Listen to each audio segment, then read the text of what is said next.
Tested mic 1212. My song for Madiana Watumoto the general, aka social media president, aka political general, aka Kumasi mayor. First time near subscribe to my YouTube channel Watumoto TV. It is spelled Watumoto, Watumoto, the normal TV. Now there's also come pa. Now I can subscribe it. Or subscribe your videos be there will be a leave you comments and share my adofo. Shall to say you media then whom social media so above be the Roma. Came as a star be trees or a lotto agent. Lotto agent or Maluto aya kono. And nam pennyfo kukuda me so na senenti lotto adwuma tumpon oba kumasi ko adwuma na lotto operators omo mo ding Mr. Frank Hot Adams no omo ne eye kemensa na ye adwuma nti kemensa ne hu yi pa twaba koma na wa front chubron conjunction ona kemensa stabi wo sa so na eye Rogers Beauty Palace ahomofefi we oba na wo ye makeup so pe makeup sa no one for ni anchem Rogers Beauty Palace dia wato atwene sa so na eye Prestige Court eye bia ya ye gye ahome eye hotel na waba Ghana waba Kumasi na pe hotel akoda hotel enye mosque enye church ene benya no eno ne Prestige Court e wo Kokobeng New Side Junction kona koda wo ma kama pa sa so na Kusi Casual ono so eye fashion designer or eye Bantama masalachi down kona Kusi Casual pam bibi show se me catch say Watumoto me di medwumadi nyina ewo Angel FM Friday bia 4 to 6 p.m. when am di medwuma na me ye song and me ye music promoter until we artist now we release this song open interview per promotional bra ye be na tight amount pa ye ko first video church. I'm talking about church and a sofu bi ena na ho aka yen komra sisi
Welcome back, guys. Me da was say oje bre na ko hwe ye video ya etwagui. Video ya uhwe ya o. Na aya na mentenyo ma biase. Watumoto me ko kase si ya nipa bi tinche ma kase. Watumoto wo ha adwene, Watumoto wo pentokwa, na Watumoto na obi ye na asore na wo kasa. Uhwe video no wonu gusu a uhwe video no da screen so. You call this church. Wo de eye we have a priority proper nipa nti we wo yende ko wo obi ani a my problem is enkwada no the kids enkwala we mu ni omo left them from their right omo ma mu na e control omo na nka ka sen mu ni omo left them from their right nti come pen say yemfa praying njama mo sa all in the name of gospel all in the name of nyankopon all in the name of say nyame be shira all in the name of so obedi maya na mo mutiri nya adwuma ho so for panyire nti susu am pass de wo di pray ye wo obi ani a e honhoma na say de ba de it don't believe ben kure nti say na Christianity nti say na Christianity nti na mo de ba no man dog e omo no say pa no etie because that's a sebi nyame anim no kure ni onyankopon no de ba na anim no kure ni hey aya mo asem no akwa so na so for this prayer jinjam all in the name of say nyame be shira wo na nyankopon so be shira ni pa or the prayer jinjam onsa yes asem ni o ka se sia o fodo ntobi ebe be ka se ugu obi asore ana se u se obi adwuma it doesn't make sense nyame dwuma enye nipa bi adwuma ye ya ye nim ye you call this church unse nkola ni bi dwane because Jack ade e betima wo woni o agoda agorobu sa wo woni enko ba bia o sofo ne dia wo woni masa mo te tenkra ne fa hu die su na mo ye de mo pe o maame no mu ono mo maame mu ho ne ye wo no to ye o menim so ya car ya wona to garage so nya car obi e no say ya wo metu awoyom ya wo metu matadisim ya wo metu pentecost mti en hye ne ye ne nya kura na so no da so te na nyoma mko methodism mko pentecost mko mana christianity fona na sabi omo ya kronfo wa hase no muslims fona nyoma na ya kronfo no nya ya na ye boy ho kro no ho mo na ya na be wiawia ye wa ha no ho mo na ya na ejeja kona je phone edi second sisi am for so jom no no ho mo na ya am robbers no nya so called christians ne so called muslims no masa religion there is high time so people kicking out because it be the religion need me I swear down. Ugo kazi siya na ukasa tia ho na kasa tia ho jame bibi jejemo. Bibi jejinipa. De wuye in the name of church. Me se me busa asenti se prayer ne ko wo akola bi ani na prayer ne wo bi ani ye be ne dai. Hwe ma me ba akona lobi. Je se prayer na kanti ne ho bubu faso. Mo de eto je mo fiti bubu faso aso de mo na me yeska fo okromu a. Ubakwa asore dem na ye bom pa na obi won na etro bi kro bitimbe pim bitimbe tia na so in the name of the Holy Ghost aka no sani pa ye ho hwe ono kra na ne ho kire ne che obi awi ase so da bia Holy Ghost kan fina tim mu no kwase asem na mudi eni ntia no edini ye Watumoto generate social media predict ko masim na yo Friday bia mo Angel FM mene I dey unpredictable 4 to 6 p.m. e ho na ye tuja no we aden in the name of gospel, in the name of Christianity. Now, I say, some of from Christian council no more Ghana the most disappointment a council and our board our Ghana because me when say under John Mahama era and under this government, some of no more papa Christian council no me dey okromo there be a choker there be a certain minister of bloggers there and they money bloggers beboa Christian council na muni bloggers Ghana Christian council na muni bloggers ana mo phones nya adwuma mo de be twere abeto ho se ye bre ana mo de be twere abeto se no man koyi hwe de masofofo ni bi kire Ghana Christian council hwe de masofofo ni bi kire nsem hu na bi die mo nkasa Adamu committee mu twa 18 pampal ye bi ona masora be fia ade ya Christian council ayi Christian bo float den am ye ho Yankopon kwa no wadwamo because munya hwe mu mfro nko no ha we a church obi abutu obi di prayer jinjam me se won se nkola ni bi fa ho nkola ni bi biane because jack agura na de we woni me so sofo na di prayer wo woni enko ba bi o ma me kro ndimi nka ba na sofo say woni on the name of gospel on the name of nyame we say nyame be shira no ana ba ifo bi na ye ana wo bewu me se di pa bebrebe mo so de free emu fie kwa so ni nyina se obewu ntia wo ai na nya damo na nya obewunti na okwa asore a esire na wote asore mo me de prayer jinjam in the name of say na sa asem okay ya protection no na inshira sa no ma mienu ya make yan na ode begina de prayer jinjam ana yawo ana re ho papa enkomre nyina gina ma me ye ma me ma o na kokofa de wi aba because so be ka so nkwa asore o ma me be yiro do akwa asore I tell you Uyo bema wa for so na so nkwa asore a we re be yes do akwa asore we re o di ase wona wiase na ye bonsam bema nkwa asore bema ni sofu bia adwinhia bema no ye bonsam bo sofu na say asore dem o an okunu de onim nyame adwene okunu de na o mo se kekanse munu kire ma no kila ntime ba asore dem na di prayer be jinjam me na metena me fie na obi amfa prayer jinjam me no ka metena me fie ha adai asofo ni bi sun kanche mo yonko asofo ni bi se sabi mujimi yo mujimi mbanifo si di otwa sana onim se na chiachia e bia asofo ni bi o mujimi no mu so mujimi yo ma mu die chire mo so mujimi mun kanche mo na asofo ni bi gu asofo ni bi animase akebon tali se wi asene aba no yo A and B positive and negative se asofo bi agimi ne je asofo ni nyina na agimi asemeni me say we ubenya o mamba be gina be kase masa e ya kwanchere e di prayer jam no na me say ko woni na yende e ko woni na yende isam dia so dem no mahu ya pa ba ya ba hona mo be ye mo akwanchere skills bi e be dwane anya by force o e ka kire mo ade me say wa kwa asore agro so fu betim de prayer na wo woni enko ba bia because osofu na de prayer woni e ya kwanchere obetimi kura ka say fi na ba na akọ woni uni ma dwena ko fo betima hye all in the name of church, all in the name of church. Ready obi ye. Na me se pray no ko.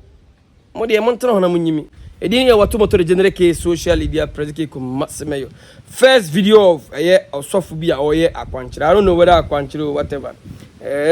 Shall say Watumoto the general media abofo wi da Roma came as stabi kusi casual Rogers Beauty Palace. Prestige court and also masene. Yankome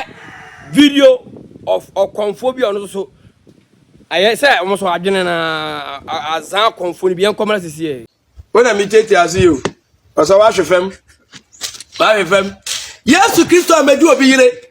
Yesu Christo amebokro no. Yesu Christo amama ye boni entia obi a. Ba na mo se wo ye krunkru ne wo gye ni pefra atamfo nsam ntino. Yesu Christo baba ye bonsam adema adeboyefo etie besole kutia no. Hwekwani afa so Yesu Christo yesi na bo. No adi obi yire. Sofo kakra me ya papa kwakubo zaka ye ye esidie kwabra wadi nkunim esidie kwabra wadi nkunim onkwan shefeli da o abrebia ma kunim die edadi hwe the great nananom ye adwuma nananom so ye adwuma nananom abosom ye adwuma ya brand Christianity ne krono ne azani contempo what was so sabai bra winning Bible bra and I won't even read the Bible. Cameraman bra free camera na chine bra be kotuba nana imawe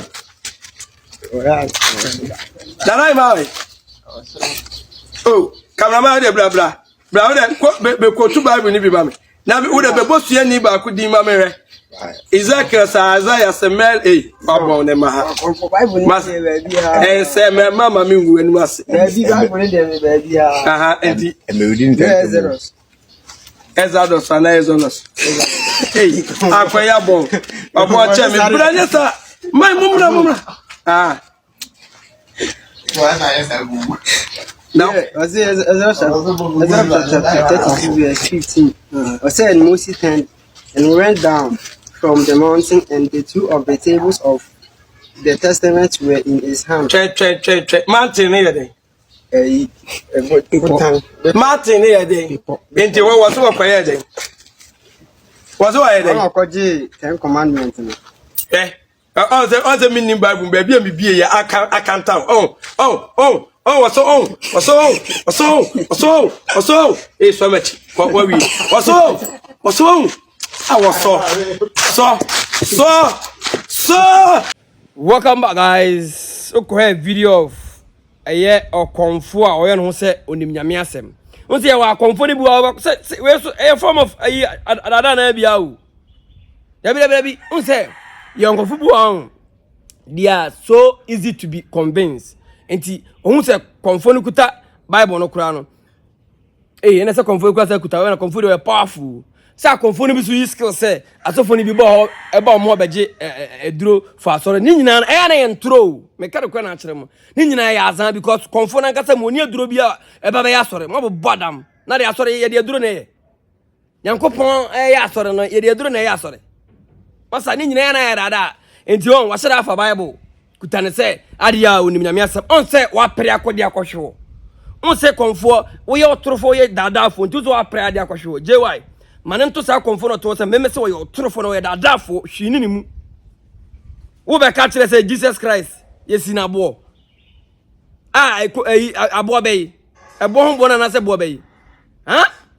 wo ye ho say wo ye konfo a onim nyame asem on the way muntie Yesu Christo amedu obi yire. Yesu Christo amebokro no. Bible hefa na ye kire say Yesu Christo bedi obi yire.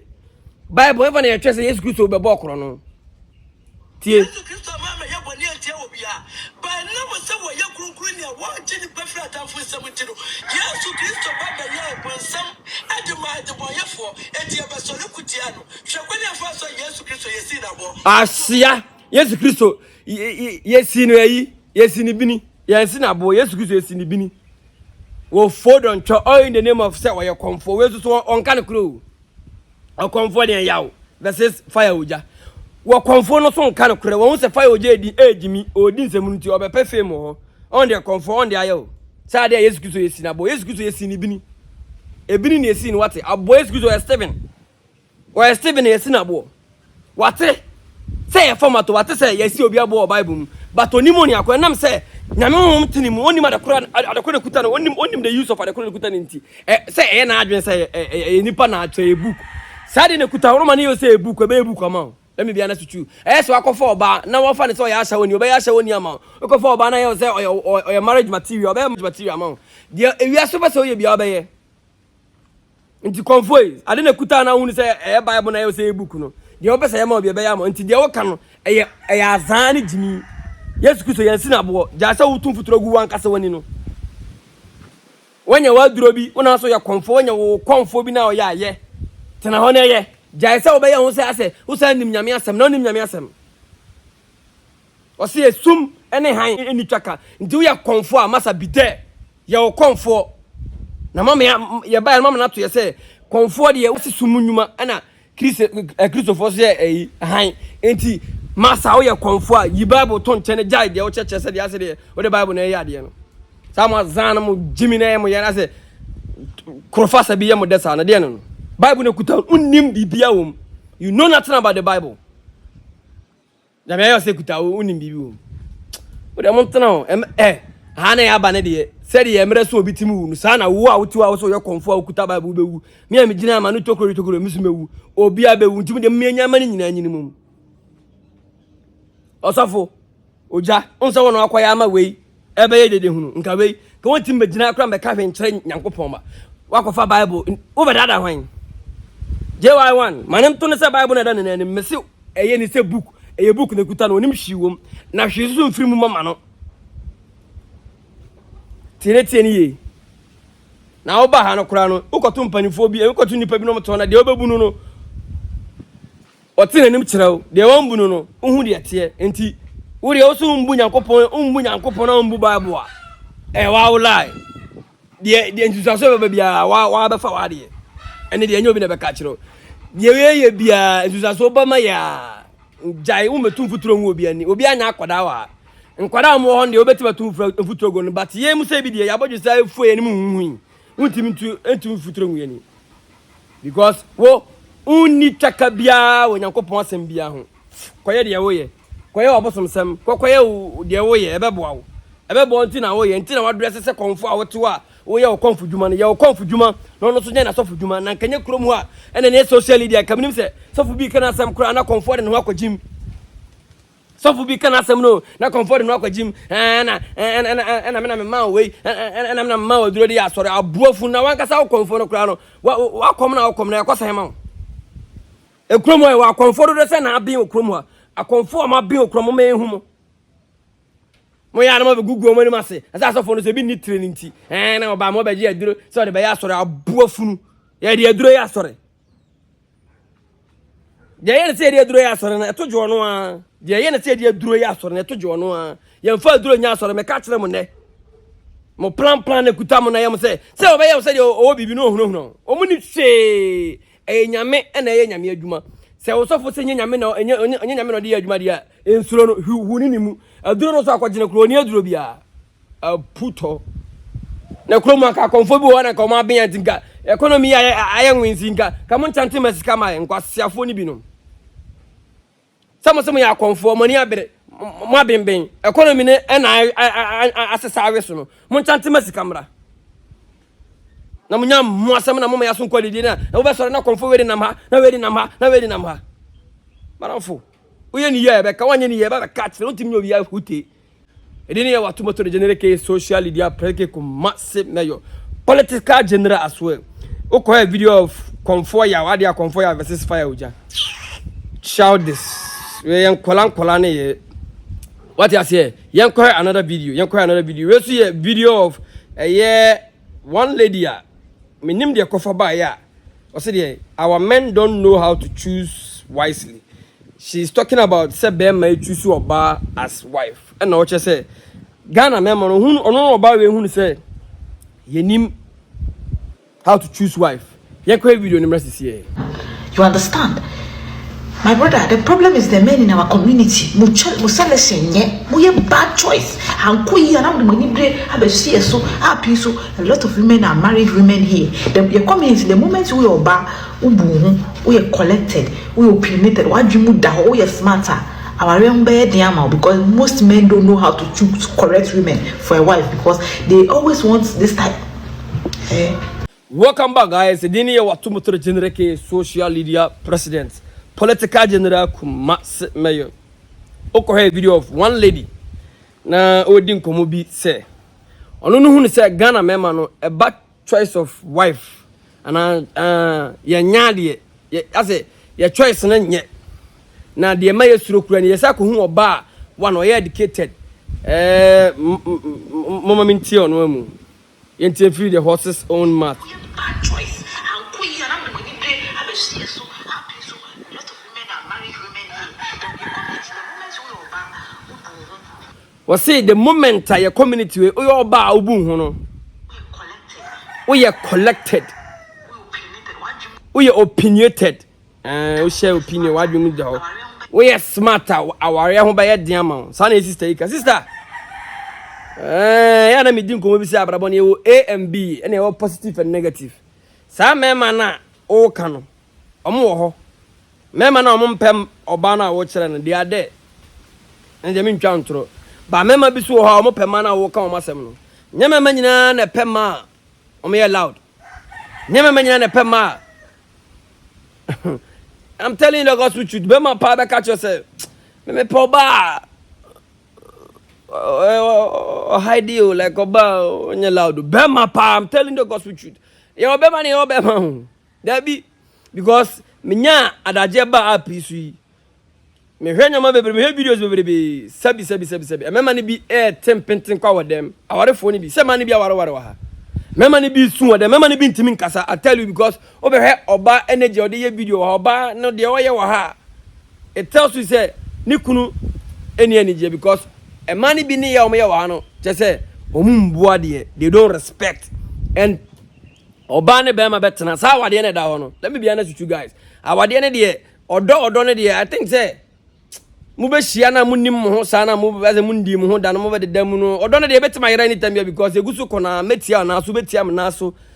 me ye wade bia ya ka nyina timba mu relationship sa ya ka nyina timba ma na yakoware na sa no mani nti sa odo bi ne de big man ense dan hia sa but ebuo ni hia me ma ni bi ma pa be ma onim nyansa de ebuo hia no be ma onim nyansa be ma onim se o pe fie bia o pe so chichiri fie de ohia oba onim nyansa ohia oba oye collected ohia oba o share opinion said ya mami you kan be ma bia o pe so chichiri fie de ohia sa ba no ohia ba oye girengiren you know oba akura meka mami don't generalize everything who generalizing your man generalization wey dey me mpene because nya memma no mgu apu esu nyina no ana memma mo Ghana nyina na pemma se bi o mabobo adam mani bia bobo adam mani bia dwene nye mani bi nim fie ntete bani bi onye kept o de ne tena fie because onim ne na godie kura anye onam fo kro beti bakasa chom ene ya obabu ha one word etimi say sister man mema ni bi wo ho penyansa form apa o mo pemma o ma dwenda form ba onka na obenya oba one obuade oye na djuma onfa de ensieu ai onye opaque oyo transparent rather hai oba onye opaque onfa de ensiesi onye hiding no ye transparent be ma pe oba o share ideas opinions on no be many nyane pe ma badam fo no make up da bi share ya nyane sa o se de mumuti mi ka kire se wo pe be ma hia no sa na mema na bi so mpe ma badam se ba de bi timi ka se mpe be ma hia no mpe be ma onika mpe be ma on dressing e mema no so se yen ka kire ma na se mana mummu ade ne mana munim kasa no bani bu o start sentence oni punctuation mark bia say yo mema na so mo pesa ma ni bi mema na so mo pema chokrodo to knowing mema na so mo pesa ma no ade ase me man some permanent dress basa minnie na 10 360 me man some pesa mo asem no nti yeso ye ka kire mo ade as you that nya me man nya na pesa ma na wo kire me hu ma na wo kire mo so pesa wo kan akosi baby me so hu ma na wo kire pa nya me man nya na pesa ma no because ka me man nya na pesa ma na ka sa ma na bebrebe wo app so ka me man nyina ware o but nya mo nyina ade as me man bi pema o mo sumdwo because be ma de eno ani wo fie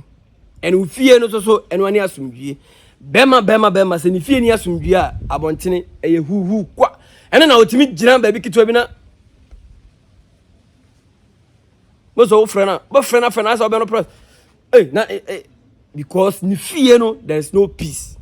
Let me be honest with you. A man nyam say a man no dressing no kwa na wa yi no slaying it there be man so pe asumdwie o mu fie because wakoye adwuma wako stressful day no o say ultimi be relax wo fie na baba fie na wo be fa oba wagimi wo baba fie na oba kurasini wo baba fie na oba bodani na tifie wa oba edama krachi wo be dey nyasumdwie no so say pie kwa abontino je o mema bi wa o free adwuma beduru fie na o say pie because ni fie no jata bi na da o ni fie bodani bi na da o masa o de money na ho na ye ho say o yo ba akokonyini be maka be kan na o te apisu ni mema twesi ani be me ka na o ka me de ma no ya o me de hwe wa no ya mpanifo si kuro bi wa kuro bi to so ma na nya o say wa no ya o ma na nya o say wa ni ye de hwe wasia me ma me akosa tell last wa no sha form na ni ye de ne bo mema nyina bad ye ya ho ba na be ma me fa nko she fie ti mana mgu apo no so na ye mo say ma no ya ye be kan kire mu we are there gusuye gusuye ebia opese otena ya nkwa na nyina onu urum na wo mu na asese urum onyina dem onyina ya mana ne mpabo na some dem mpabo na mo pene mu makeup bag ne za no mana no sa dan na mu na obetena ba so be fa kwatena mansion mu de sister ade se wuja wujimi no ade nsu ade hum na tu mu na se oyifru mu enye izo se be ma ba fa kwatena ni fie na se de bi ko sa aja o mu da bia na ma ya ware o ma ya ja o ma bi ni da bi o wa me se opa obetima yew exclusive wedding, tremendous wedding,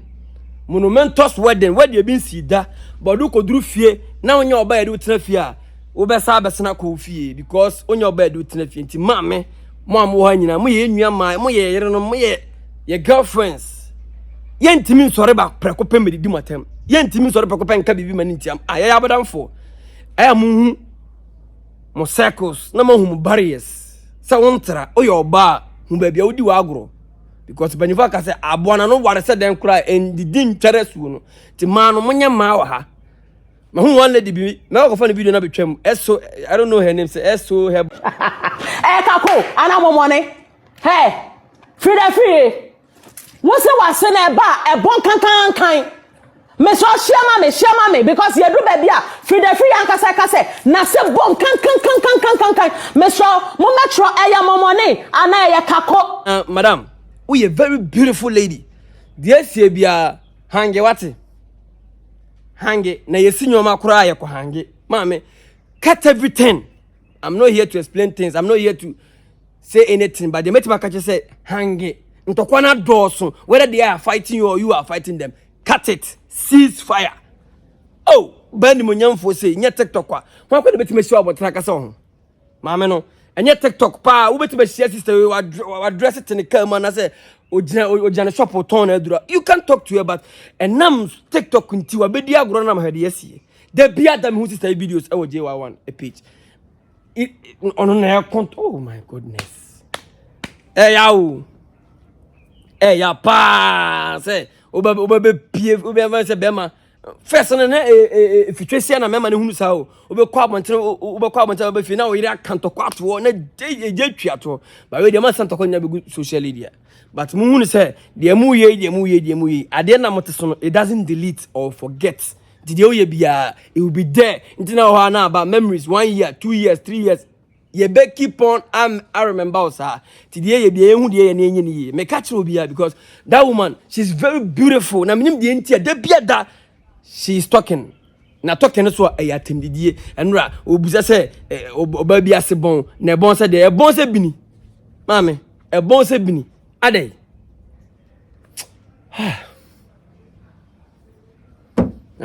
nyame hu mobo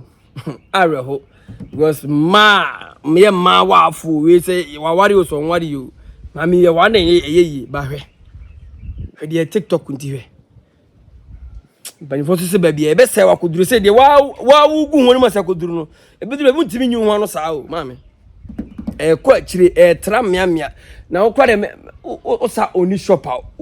enipa ho adwuma na ye won't you forget these people and concentrate. Well, Edinia Watumoto generate social media presike make political general. Makacho say any Rabbi Nigel, any komo social media and so Rabbi Nigel, any komo if you have problems, any Rabbi Nigel any komo is one great I'll call it traditionalist, very great guy. And you know and you'll be contact him on all the social media platform. Rabbi Nigel na for busa dia kotuna nim nananom a onyankropon edano ye bibia boa ma waso behu animu abrabo no mata se enye onu anya obi I'm out. Chira me ensin.